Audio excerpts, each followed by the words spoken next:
अस्सलामुअलैकुम। Tricks to solve quick math.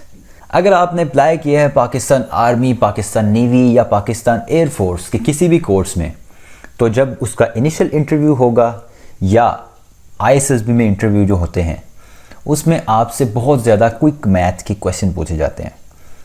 तो ये सवाल जो हैं परसेंटेज से रिलेटेड, मास रूल से रिलेटेड, तो स्पीड रिलेटेड क्वेश्चन होते हैं, ज़कात फाइंड करनी, बेसिकली परसेंटेज के ज़्यादातर सवाल होते हैं। तो ये सवाल आपसे पूछे जाते हैं। और एक चीज़ का ख्याल रहे, अगर वो आपसे इंटरव्यू में पूछते हैं जनरल नॉलेज का कोई क्वेश्चन और अगर आपको नहीं मालूम तो आप कह सकते हैं कि सॉरी सर, मुझे इसका जवाब नहीं मालूम। इससे कोई इतना बुरा इंप्रेशन नहीं पड़ता। आप इंसाइक्लोपीडिया नहीं हैं, वो इस बात को समझते हैं। लेकिन अगर वो आपसे कोई क्वेश्चन करते हैं क्विक मैथ का और आप कहते हैं कि सॉरी सर, मुझे नहीं मालूम या मुझे नहीं निकालना आ रहा या नहीं निकालना आता, तो that makes a bad impression. क्योंकि इस केस में आपने अपने हथियार डाल दिए भाई। आप कोशिश ही नहीं कर रहे कि आप उसको फाइंड करने की कोशिश करें। इसमें आंसर गलत बताना इतना ज़्यादा नुकसानदेह नहीं है जितना ज़्यादा आप कह दें कि सॉरी सर, मुझे नहीं आता। तो आज इस वीडियो में हम देखते हैं कि कैसे आप माइंड में उसको सोल्व करके उनको जल्द से जल्द आंसर बता सकते हैं। जब आपसे वो क्वेश्चन करेंगे तो आप आराम से 5 से 10 सेकंड तक सोच सकते हैं। लेकिन जब आपको ये ट्रिक्स बताऊंगा तो आप इंशाल्लाह देखेंगे कि आप कैसे 5 सेकंड के अंदर उसका आंसर फाइंड करके आप उस इंटरव्यूअर को बता सकते हैं आंसर। तो चलिए देखते हैं। सबसे पहले परसेंटेज के कुछ क्वेश्चन हैं। तो चलिए देखते हैं। सबसे पहले कुछ परसेंटेज से रिलेटेड क्वेश्चन है। What is 8% of 60? अब इसमें जो शॉर्ट ट्रिक है वो ये है कि आपने सिंपली 8 को इस 6 से मल्टीप्लाई करना है, तो आंसर आएगा 48। तो समझने वाली बात ये है, या तो आंसर 48 है या आंसर 0.48 है या 4.8 है। यहाँ पे आपने थोड़ा अक्ल का इस्तेमाल करना है कि 48 जो है वो 8% नहीं हो सकता 60 का। ये तो तकरीबन 90% या 85% तक बनता है। और 0.48 भी बहुत कम है। तो राइट आंसर है 4.8। ठीक है, ये आपने सिंपली एक छोटे तरीके से इसको सॉल्व कर लिया। और इसका दूसरा तरीका ये है कि आप 8 को डिवाइड करें 60 से, फिर मल्टीप्लाई करें 100 से, तो उसमें आपको मसला होगा। तो सिंपली आपने 8 को मल्टीप्लाई किया 6 से, आंसर आया 48 और आंसर आपके पता चल गया कि 4.8 है। आपने बस पॉइंट को जो है आगे पीछे एडजस्ट करना है कि पॉइंट कहाँ पर आएगा। अब आप नेक्स्ट एग्जांपल देखें। What is 60% of 50? अब अगर 50% ऑफ 60 पूछा जाता तो आप फ़ौरन कह देते कि 30, लेकिन अब 60% पूछा गया है 50 का, तो वही वाला ट्रिक इस्तेमाल करें। पहले आप 6 को मल्टीप्लाई करें इस 5 से, तो आंसर आया 30। अब आपने देखना है कि या तो आंसर 30 है या 3.0 है या 0.3 है। तो अब हमें समझ आ गई है कि हाँ, आंसर 30 है, क्योंकि 3 तो नहीं हो सकता 60% 50 का, तो 30 आंसर है। ठीक है, अब आप इसकी मज़ीद प्रैक्टिस कर सकते हैं। What is 5% of 80? What is 10% of 90? ठीक है, आप इनमें से कोई भी सवाल सोल्व कर सकते हैं। अब ये देखें, 5th क्वेश्चन है, if you got 540 marks out of 1000 then tell me what is your percentage. तो आपने इस केस में भी 54 को मल्टीप्लाई किया इस 1 से, आंसर आया 1। अब या तो आंसर 54% है या आंसर 5.4% है, तो हमें सिंपली अंदाज़ा पता चल गया कि हाँ भाई आंसर 54% है। ठीक है, तो ये जिनका थोड़ा सा भी बेसिक सा भी मैथ अच्छा है वो ये बात को समझ रहे होंगे कि ये किस तरह से हो रहा है। लेकिन ये तो थे बहुत ही सिंपल बेसिक क्वेश्चन। लेकिन अगर वो हमसे सवाल कर लेता है व्हाट इज़ 9% ऑफ 26, तो अब थोड़ा है ज़रा ट्रिकी पार्ट। वो बड़ा सिंपल था, लेकिन इंटरव्यूअर ये भी पूछ सकता है आपसे, तो उसमें आपने घबराना नहीं है। ठीक है, अगर तो आपका माइंड इतना शार्प है कि आप 9 डिवाइडेड बाय 26 मल्टीप्लाई 100 करना है तो आप कर सकते हैं। लेकिन देखें, हम तो भाई छोटा तरीका निकालते हैं। अगर आपका माइंड बहुत अच्छा है, आप असल फार्मूला लगा के आप इसको कर सकते हैं तो बहुत अच्छी बात, आप कर लें। लेकिन जब शॉर्ट ट्रिक से काम चल रहा है तो फिर क्यों बड़े मसलों में पड़ना। आप देखिए, हमने 9% निकालना है 26 का। हमें एक बात तो पता है कि 26 का 100% 26 होगा, ठीक है। और जब हम 10% निकालेंगे 26 का तो उसको बेसिकली 26 को 10 पे डिवाइड कर देंगे एक तरह का, तो हमारे पास 2.6 आंसर आएगा, ठीक है। तो 10% हुआ 2.6 और 1% होगा 0.26, यानी बेसिकली हम पॉइंट को एडजस्ट कर रहे हैं। जब 100% 26 का 26 और जब 10% हुआ तो हमने दरमियान में पॉइंट डाल दिया, जब 1% किया तो 2 डिजिट्स के बाद पॉइंट डाल दिया, सिंपल, ठीक है। अब हमें 10% पता चल गया, हमें 10% पता चल गया, हमें 1% पता चल गया, ठीक है। और हमें जब 10% पता चल जाएगा तो उसको हाफ करेंगे तो हमारे पास 5% भी आ जाएगा, वो है 1.3। अब आपके पास ये 3 चीज़ें मौजूद हैं, 10%, 5%, 1%। आप चाहें तो कोई भी परसेंटेज जो है इस तरीके से फाइंड कर सकते हैं। अब हमने 9% फाइंड करना है। अब आप देखें, आप जब आपसे वो इंटरव्यू पूछेगा कि 9% बताएं तो आपका क्विकली जो है किस वैल्यू का 9% बताना है भाई, वो कहेगा 26 का। आपने कहा जी ठीक है, 26 का 10% होता है 2.6, ठीक है, ये बता दिया। आपको पता है कि 1% जो होता है 0.26, ठीक है। आपने अब क्या करना है, आपने क्या करना है, सिंपली 10% आपने निकाल लिया 2.6, आपने अब सिंपली 0.26 को माइनस करना है तो आपके पास आंसर आ जाएगा 2.34, ठीक है। तो देख रहे हैं कि क्या क्वेश्चन था पहले कि 9% ऑफ 26 निकालें। ये उन लोगों के लिए जिनका मैथ वीक है, जो पहली दफ़ा ये चीज़ देख रहे हैं उनके लिए। जिनका मैथ्स अच्छा है उनको लिए तो इनको बहुत आसान चीज़ लग रही होगी। तो ये वीक स्टूडेंट्स को स्पेसिफिकली मैं टारगेट करने की कोशिश कर रहा हूँ। तो आप इस तरह से परसेंटेज को किस तरह से करेंगे, सिर्फ सब्ट्रैक्शन या एडिशन की बेस पे आप परसेंटेज के क्वेश्चन जो है सोल्व कर लेंगे। अगर मैं इसको बना देता हूँ इस तरह से कि आप 26% निकालें 9 का, ठीक है। अब देखें, सवाल को मैंने बिल्कुल चेंज कर दिया है, सवाल मैंने उल्टा कर दिया है कि अब आपने 26% निकालना है। तो इसमें अब आपने घबराना नहीं है, इजी। आपको पता है कि 9 का 100% क्या है, आपको पता है 9 ही है। आपको पता है कि 9 का 10% क्या है, आपने फ़ौरन बताया कि इस एक डिजिट को छोड़ के पॉइंट एडजस्ट कर देना इधर, वो हो गया 0.9, ठीक है। आपको पता है कि 1% क्या है, तो आपने फ़ौरन 2 डिजिट के बाद पॉइंट लगा दिया कि 0.9। तो और आपको पता है कि 5% क्या है, 10% 0.9 था तो 0.45, यानी 0.9 को हाफ कर देंगे। अब आपके पास आपने 0.9 को मल्टीप्लाई किया 2 से, आप यानी 20% आया, आपके पास 1.8, फिर आपने 0.45 ऐड कर दिया यानी 2.25, और फिर आपने 0.09 ऐड कर दिया यानी 1%, तो आपके पास आंसर आया 2.34, ठीक है। तो इस तरह से आपने बैठे बैठे आराम से बगैर कैलकुलेटर के इसको सोल्व कर लिया, ठीक है। तो इस तरह से आप कोई भी सवाल सोल्व कर सकते हैं, ठीक है। तो घबराने वाली कोई बात नहीं है। अब देखें, विच वन इज़ ग्रेटर, 2/3 या 3/4, ठीक है। तो आपने इसमें क्या करना है, आपने क्रॉस मल्टीप्लिकेशन करनी है। आपने इस 2 को मल्टीप्लाई करना है इस 4 के साथ और इस 3 को मल्टीप्लाई करना है इस 3 के साथ, डिनोमिनेटर के साथ बेसिकली। पहले केस में आप देखें 2 × 4 इज़ 8 और दूसरे केस में 3 × 3 इज़ 9। तो जोन सी साइड बड़ी आएगी मल्टीप्लाई करने के बाद, अब यहाँ पे हमारे केस में 9 बड़ा आ रहा है तो 3/4 बड़ा होगा, ठीक है। अब आप इसका इस तरह फाइंड कर सकते हैं। तो जोन सी साइड क्रॉस मल्टीप्लिकेशन के बाद बड़ी आ रही होगी, वो हमारे पास वैल्यू बड़ी है, ठीक है। ये आप खुद सोल्व कर सकते हैं।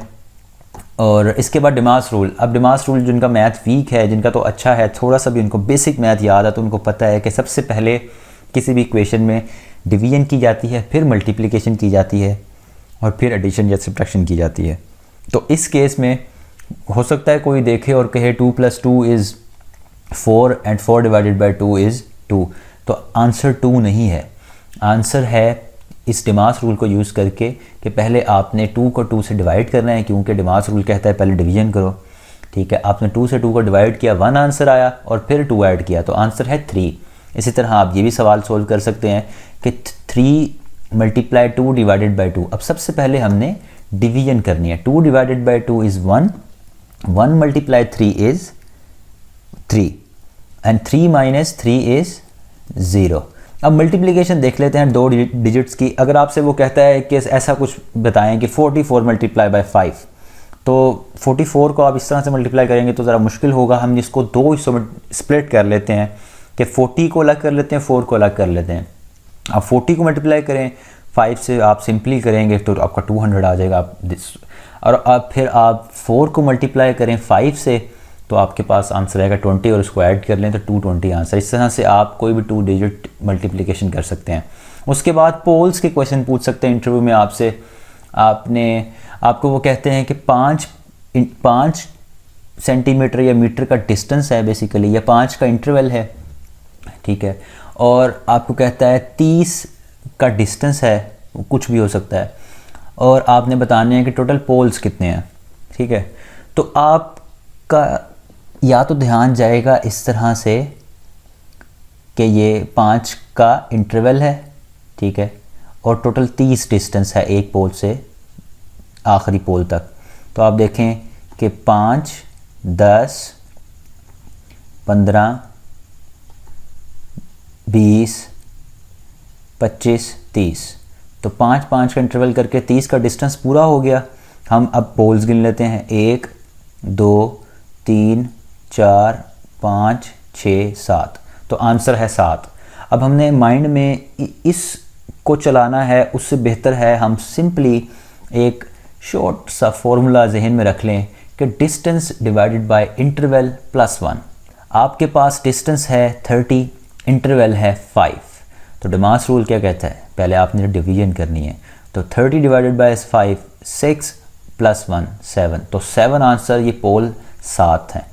अब इसी तरह आपको हो सकता है वो इंटरवल 5 का दे दे और पोल्स भी दे दे और कहे डिस्टेंस बताएं कितना है, तो आपने फॉर्मूला उसका यूज़ कर लेना है, पोल्स -1 × बाय इंटरवल। तो पोल्स कितने हैं हमारे पास, 6, माइनस करना है 1, 5 और इंटरवल है 5, तो हमारे पास आंसर आएगा 5 × 5 25।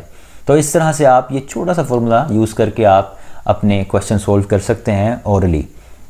आपसे ज़कात का अगर कोई क्वेश्चन करता है, वो कहता है कि अगर 2.5 रुपये ज़कात है 100 रुपये पे, then what will be the ज़कात ऑन 600 रुपीज़। तो आप कोई भी अगर ज़कात आपने फाइंड करनी है किसी वैल्यू पे, तो आप उसको 40 से डिवाइड कर दें। इस केस में क्या है कि 600 है, तो आपने 40 से डिवाइड किया, हमें पता है कि हम 0 को 0 से कैंसिल कर देते हैं, माइंड में आपने कैंसिल कर दिया, फिर 60 बचा, आपने 60 को 4 से डिवाइड किया, तो आंसर आया 15। अगर मैं यहाँ पे कर देता हूँ सपोज़ 500, तो यहाँ पर आंसर जो है, और ये 40 को डिवाइड करना है, तो हमें पता है हमने 0 ख़त्म करना है, 1 काट दिया, 50 बचा, तो 50 आंसर आएगा 12.5। ठीक है, तो इस तरह से आप सवाल को सोल्व कर सकते हैं। और अगर इसका उल्ट कर दिया है, वो कहते हैं कि 300 रुपीज़ ज़कात आपने पे की है, then what will be the original value, तो आप सिंपली उसको 40 से मल्टीप्लाई कर दें। तो इस केस में 300 आपने ज़कात दी है, तो 40 से मल्टीप्लाई करें, तो टोटल जो है आपकी वैल्यू जो थी आपके पास इतनी थी, जिस पे आपने 300 रुपये ज़कात दी है। ठीक है, तो उसके बाद अब कुछ स्पीड से रिलेटेड क्वेश्चन होते हैं, ये काफ़ी क्वेश्चन कर लेते हैं वो इंटरव्यू में। देखें, पहले तो सिंपल सा बेसिक समझ लें कि अगर एक गाड़ी 60 km/h की स्पीड से जा रही है, तो वो 1 मिनट में 1 किलोमीटर डिस्टेंस कवर कर रही है, सिंपल। अगर वो 120 km/h की स्पीड से जा रही है, तो वो 1 मिनट में 2 किलोमीटर सफ़र तय कर रही है। ठीक है, अब आ जाएं, खेल लेते हैं गेम। अब कोई भी सवाल आ जाए भाई, हम सोल्व कर लेंगे। ठीक है, आपके पास, आपने बस हिम्मत नहीं हारनी, थोड़ा सा दिमाग, हो सकता है आप थोड़े वीक हों, आपको 3 सेकंड 4 सेकंड ज़्यादा लग जाएं। ठीक है, लेकिन बिल्कुल ही आप हार मान जाते हैं, ये चीज़ पसंद नहीं आती उन्हें। ठीक है, तो आपने हार नहीं माननी, आपको अब ट्रिक पता चल गया, अब आप इसकी प्रैक्टिस भी करेंगे, मुझे पता है आप लोगों को शौक़ है, आप लोग जो है मेहनत करेंगे और इंशाल्लाह आप देखिएगा आपको उसका फल भी मिलेगा। अब आप पहला सवाल देखें, the speed of aircraft is 180 kilometre per hour, then how much aircraft travel in 20 minutes. कोई मसले वाली बात नहीं है, हमें पता चल गया भाई कि 180 किलोमीटर आवर स्पीड है, यानी 1 घंटे में 180, यानी 60 मिनट में 180 किलोमीटर से सफ़र तय कर रहा है। ठीक है, इसका मतलब है कि 1 मिनट में 3 किलोमीटर सफ़र तय हो रहा है। अगर 1 मिनट में 3 किलोमीटर सफ़र हो रहा है तो 20 मिनट में कितना होगा, तो 20 को मल्टीप्लाई कर दें 3 से तो आंसर होगा 60। ठीक है, अब दूसरा क्या है, दूसरे में कहता है कि 300 किलोमीटर पर आवर की स्पीड से जा रही है गाड़ी और 30 मिनट में कितना होगा, तो 30 मिनट है सिंपली आप हाफ़ कर दें, क्योंकि ये 1 आवर में 300 हो रहा है तो हाफ़ आवर जो 30 मिनट है उसमें 150 होगा। अब आगे है the speed of aircraft is 150 kilometre per our, how much the aircraft travel in 60 minute. ठीक है, तो आप अब सिंपली जो है उसने 1 घंटे का ही पूछ लिया, तो 1 घंटे में तो भाई 150 किलोमीटर ही सफ़र तय कर रही है। ठीक है, तो ये थोड़ा सा बहुत ही सिंपल था, हम इसको थोड़ा अपने लिए ज़रा हल्का सा बना लेते हैं कि अगर 150 किलोमीटर पर आवर की स्पीड से जा रही है गाड़ी तो 90 मिनट्स में कितना सफ़र तय करेगी। तो हम 90 मिनट्स का फाइंड करते, तो हम उसको सिंपल कर लेते हैं कि इसको इस तरह से 2 पार्ट में स्प्लिट कर लेते हैं कि 1 आवर में तो 150 किलोमीटर तय हो रहा है। ठीक है, और बाकी 30 मिनट रहते हैं, तो इसका हाफ़ कर लेते हैं 150 का। 150 का हाफ़ किया तो वो आया 75, तो हम बेसिकली 150 में ऐड कर देंगे 75, तो आंसर हमारे पास आ जाएगा कि 90 मिनट्स में 225 डिस्टेंस ट्रैवल कर रही है। ठीक है, तो बेसिकली हमने फार्मूला लगाया है क्या, स्पीड मल्टीप्लाई टाइम वाला जो फार्मूला है, distance is equal to speed multiply time, तो इसका इस्तेमाल करके हम सोल्व कर रहे हैं। अब ये भी क्वेश्चन है कि if a car is moving with a speed of 120 kilometre per our, how much distance will it cover in 8 minutes. अब जो है 1 मिनट में 2 किलोमीटर सफ़र तय हो रहा है, तो 8 मिनट में कितना होगा, 16 किलोमीटर। ठीक है, तो इस तरह से सवालात को आंसर करना है।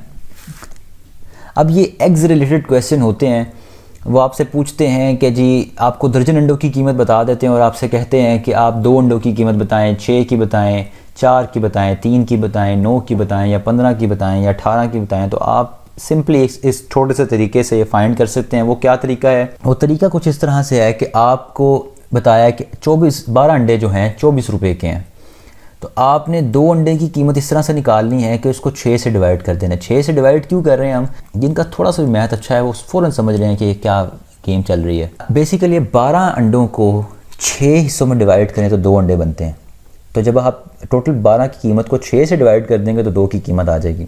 आपसे कहे कि 3 अंडों की कीमत बताओ, तो आपने 4 से डिवाइड करना है। अब 4 से क्यों डिवाइड करना है कि आप 12 अंडों को 4 हिस्सों में डिवाइड करें तो 3 अंडों की कीमत आ जाएगी।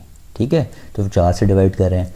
इसी तरह आपसे कहते हैं कि आप 4 अंडों की कीमत बताओ, तो 3 से डिवाइड कर देंगे, क्योंकि 12 को 3 हिस्सों में डिवाइड करें तो हर हिस्से में 4 अंडे आते हैं, तो 3 से डिवाइड कर देंगे तो उन 4 अंडों की कीमत आ जाएगी। इस तरह से अब आप सवाल देखें कि वो कहता है कि if dozen egg cost 24 rupees, 12 अंडे 24 रुपये के हैं, what is the price of 9 eggs. हमें 12 अंडों की कीमत हमें पता है कि 24 रुपये है, हमने 9 अंडों की निकालनी है। बेसिकली हम 3 अंडों की प्राइस फाइंड कर लेंगे और उसको निकाल देंगे 24 रुपये में से। तो 3 अंडों की कीमत किस तरह से निकालेंगे, वही वाला ट्रिक कि 24 को डिवाइड करेंगे 4 से। ठीक है, बेसिकली 24 से नहीं, जो भी अमाउंट है 1 डज़न एग की उससे डिवाइड करेंगे 4 को, तो क्या आंसर आएगा हमारे पास 6। तो 3 अंडों की कीमत है 6 रुपये, हम इस 24 में से 6 को माइनस कर देंगे यानी 18, तो 9 अंडे 18 रुपये के होंगे।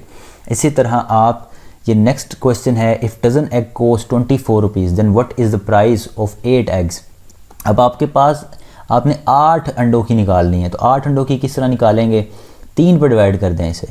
तो जब 3 पर डिवाइड करेंगे तो आपके पास आंसर आया 8, तो आप सिंपली 8 को निकाल दें 24 में से तो 16 आंसर आएगा, तो बाकी 8 अंडे जो हैं वो 16 रुपये।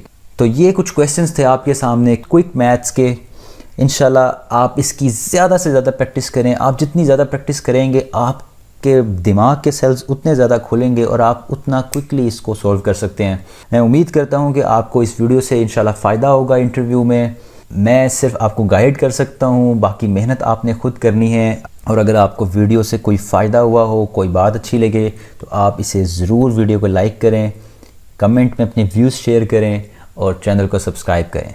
Stay blessed.